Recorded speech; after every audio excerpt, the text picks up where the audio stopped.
It's been out there for some time. Donald Trump would inevitably say or do something that would cause his downfall. Followers will say that comes from haters. Now, though, his comments on abortion, nuclear weapons in Europe, and the Geneva Convention have even acolytes shaking their heads in wonder. What is becoming more possible than ever is a meeting between Hillary Clinton and the man in charge at the FBI. One report says the conversation could be held in days. But if nothing comes of this showdown, is it time to drop this investigation entirely? We are once again past time to wonder how, in light of world affairs, certain things are still being allowed to happen, such as lax security at airports and thorough criminal background checks of transportation workers still not being done. So what's the holdup? And if there is one thing we should demand every presidential candidate hold up, it's telling the truth and facing the music when they're wrong. The round-headed kid and I will detail in Telling It Like It Is.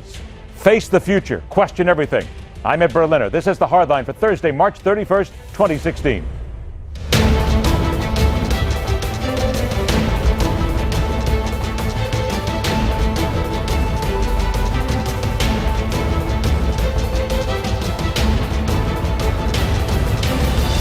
You running for president of the United States will be chief executive of the United States. Do you believe in punishment for abortion? Yes or no, as a principle? The answer is that there has to be some form of punishment. For the woman? Yeah, there has to be some form. 10 cents, 10 years, I don't know. That I don't know. That why I don't not? know. I don't know. You take positions and everything else. I do take positions and everything else. It's a very complicated position. There is not one single doubt. American voters are frustrated, believing more than ever that government treats them as nothing more than cannon fodder, leading to a palpable rise in anger across this country. We get it. But being angry is not a presidential platform. Platitudes are not evidence of resolve. And when someone who wishes to be leader of the free world is surrounded by apologists, using words such as misspoke and caught off guard by a member of the media, should even the most devoted followers, and especially female followers of Donald Trump, step back and take another look at their choice? Now, buckle up. This is going to get bumpy for some, but never turn down an honest conversation. All right? She is the Christian commentator, columnist for Patheos, and author of Femmevangelical, the modern girl's guide for the good news, or to the good news, I should say, Jennifer Crumpton, joined by veteran columnist for the New York Post and author of Got Religion, How Churches, Mosques, and Synagogues Can Bring Young People Back, Naomi Schaefer Riley. Ladies, I want to thank you both for joining us in what has been a conversation that has been captivating this nation here for the last 24 hours. Jennifer, let me begin with you. And let's go ahead and play devil's advocate and be journalistically correct right from the top. There are those people who say that what Donald Trump said in that MSNBC interview, he misspoke. There are those who will say that he wasn't sure of what the questions were going to be. And there are those who will point out that he came back and issued 2 follow-ups after that, basically clarifying his position. So, taking all that into account, should we believe what he has said and what his people are saying, that he didn't really mean what we thought he said? Absolutely not. And first of all, if you're going to be the president of the United States and the leader of the free world, you can't have these kind of bumbling conversations that are stream of consciousness and then have do-overs afterward where you can just release statements and say that you didn't mean it. So, you know, this is what we've seen from Donald Trump all along during this election cycle, changing his mind, flip-flopping around. You know, changing your mind is fine if you've gotten new information that actually enlightens you to a new way of thinking. I'm all for that. But Donald Trump has a tendency to speak his mind first and then try to correct it later. So I think what we hear in interviews is what he really believes. And I think on the abortion issue, he believes he can say whatever he thinks conservatives want to hear to garner votes. So he does, but he's very personally uncomfortable with what he's saying. So he hems and he haws, and he tries to get around the question. And when Chris Matthews wouldn't let him, he ended up blaming the journalist for taking him off guard. It's just not acceptable. So, Naomi, let's get to this because people can change. All right? Once again, we're going to play it right down the middle on this one. People can change. Donald Trump was at one time in his career not pro-life at all. He was very pro-choice. The interviews are out there that show us this is true. But now he claims that he has changed. He has evolved into pro-life views, much like Ronald Reagan. Do you believe him? Should anybody believe him? Of course I don't believe him, and nobody should believe him. But if you want to play devil's advocate, let's say Donald Trump decided not this week to be pro-life. I mean, he's been claiming to be pro-life since the beginning of this election cycle. So that gives him a fair amount of time to, let's say, develop a policy position on abortion. I mean, he could say, oh, well, we should overturn Roe v. Wade, we should send this back to the states, we should have abortion into the, first trimester, rape, incest, life of the mother exceptions, whatever you want. I mean, people who are running for national office, it just happens to be the case that they have to develop a pretty well thought out position on one of the major hot button issues in this country today. Now, this is, of course, the gotcha question that liberal journalists love to ask people who are pro-life. Well, should we punish these mothers, send them away to prison because they've had an abortion?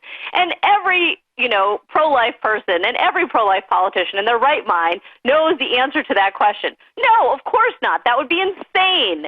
And yet Donald Trump hasn't even thought 1 minute enough about this issue to realize what the right answer to that question is. And then he changes his mind. He didn't change his mind. He thought better of it after he realized everyone was criticizing him. I want to get to something else here. John Kasich criticized Trump very heavily during a press conference earlier today. Specifically, he talked about his ability to be unprepared for unseen circumstances. Here's what he said. Donald Trump is clearly not prepared to be President of the United States, Commander-in-Chief, leader of the free world. It appears as though when he does these events and people press him, he becomes unmoored and then has to spend a lot of time trying to figure out how to correct all the mistakes that he made.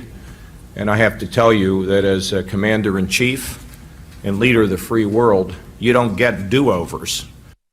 Jennifer, Mike Huckabee even said today that Donald Trump wasn't prepared, but he said, of course you don't punish women for going through the procedure. He was very adamant about it. In your opinion, is that simply what we're looking at here? A man who does not have any idea about the positions whatsoever, the policies? I mean, as a matter of fact, he has even said today that he would then take Supreme Court judges and he would nominate them to go after Hillary Clinton's email issue. That's not what Supreme Court judges do. Does he understand what the government actually does in America?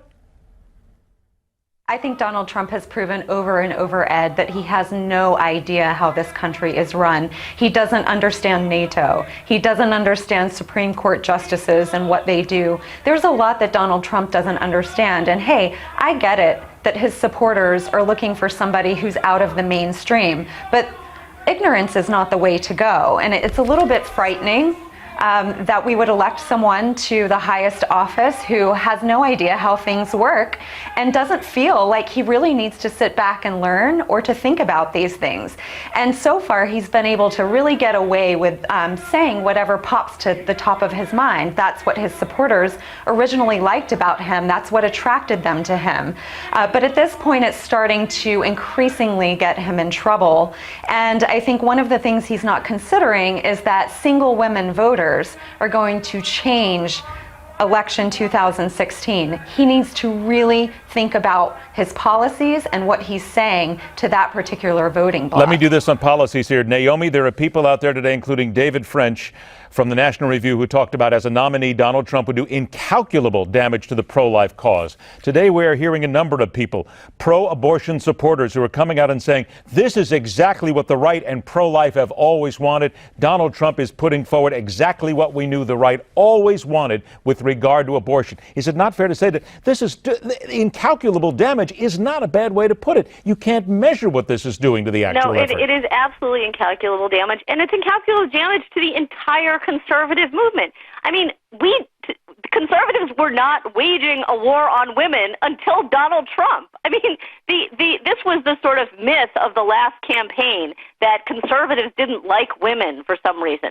But in fact, then you have this guy who's the front runner who is going around insulting women left and right, defending people who are manhandling women and assaulting them. Now the left says, see, we told you all along there's a war on women. You cannot understand just how much the damage is going to be for Republicans trying to dig their way out after 2016. I have about 2 minutes left, and this goes to both of you. First of all, Naomi, I'm going to stay with you here.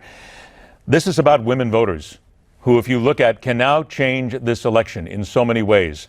And there are people out there, people that I have talked to personally, I have communicated with, women voters who say that Donald Trump's the man. We are going to stand by him. He is exactly what this country needs. Naomi, I'm going to leave it to you for about 45 seconds. What do you say to those women who, in light of everything that has gone on here, say they will still vote for Donald Trump? Well, the question is whether they want to win this election or not. And Donald Trump is losing women voters, in the general election to Hillary Clinton by more than 25 points.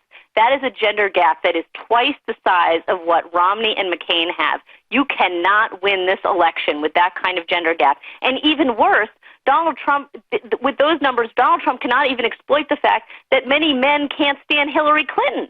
And so the Republicans are going to lose, and they will lose badly. And if women voters in the Republican Party care about winning the next election, they would not support Donald Trump. Jennifer, Larry Sabato of the University of Virginia Center for Politics revised his prediction for the general election results in the event of Trump versus Clinton. It's Clinton winning 347 to 191. 30 seconds to you. Is this what the women of America need to understand?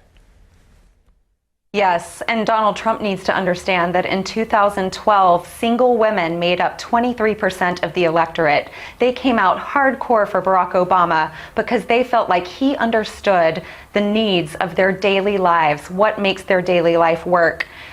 On the abortion issue, women having the choice to be able to get an education, to have a good job, to be economically secure before they have children is a big deal for women's daily lives. And so messing this up is not good for Donald Trump. Ladies, this conversation has just begun. Jennifer Crumpton, Naomi Schaefer Riley, I want to thank you both for joining us very much. Now we're going to turn it over to you. Specifically, I want to hear from the women in the audience. Pro, con makes no difference. Tell us what you think about what we have said, what is being said, and even those who believe that if women don't wise up, Hillary Clinton will win this election. Tell us about it. All right. The side of attacks in Brussels that makes one wonder who the fools are in charge of keeping people safe. We'll talk about that and more when we continue right here on The Hard Line.